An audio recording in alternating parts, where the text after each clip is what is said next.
Hey, it's Birdman. Time for the Arizona White Mountain Podcast Community Shout. And we're going to kick off today with alliteration. That's right. We've got Solterra, Senior Living, and Sue and Sally. Hi. How y'all doing? Hi, good. Great. So we're doing actually take two. Nobody knows that. But so we're going to try to make sure we cover everything we just covered because now I have a microphone. Not that anybody really needed to hear me. We didn't really care about you anyway. But You got it. Sue, kick it off. Solterra's doing great. We are now opening to outside meetings like we used to have like 40 a month. Right. So we're starting that back up a little bit. And so it's really exciting. And I've brought our special guest is Sally Gavigan, our nurse, RN.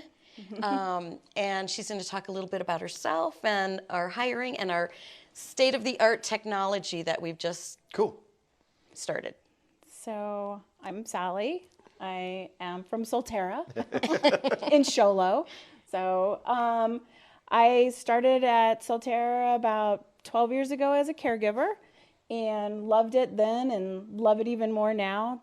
Left the mountain just to go pursue other activities, and now I'm back as a nurse, a registered nurse.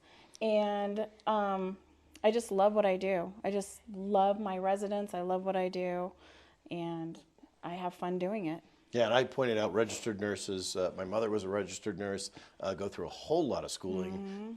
I actually think that they're more tied into patients usually than the doctor. Doctor comes in, has definite specialties. Right. But you also had mentioned that you have caregivers that help you as well, right? Yes, and so a nurse is the eyes and ears for the doctor, and so the doctors can make really good decisions on the care that they're giving their patient.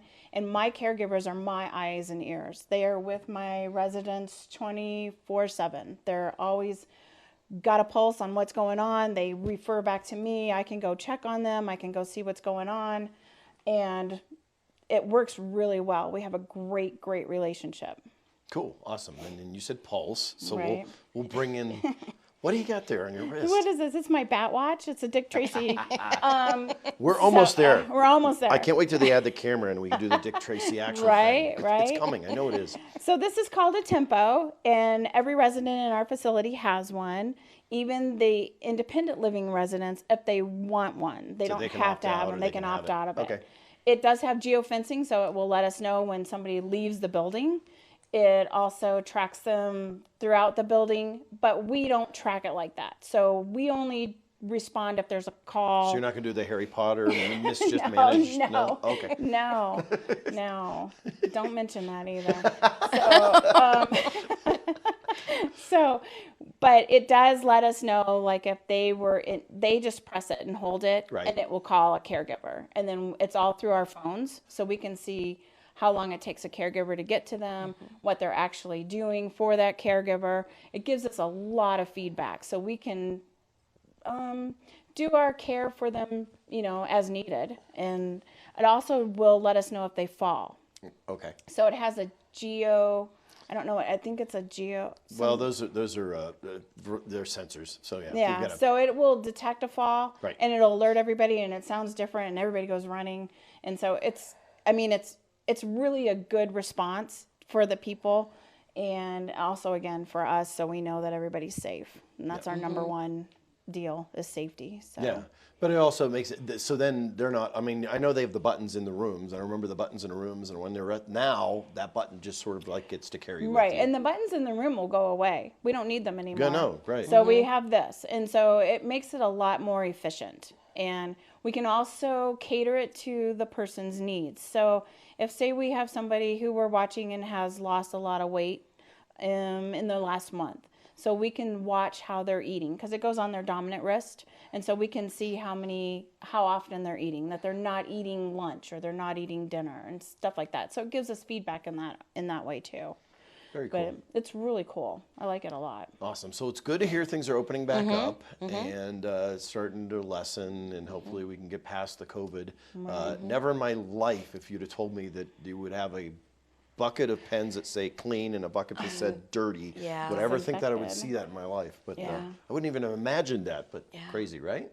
It is crazy. It is crazy, and hopefully because we're in Navajo County, it kind of sets a different tone a little bit.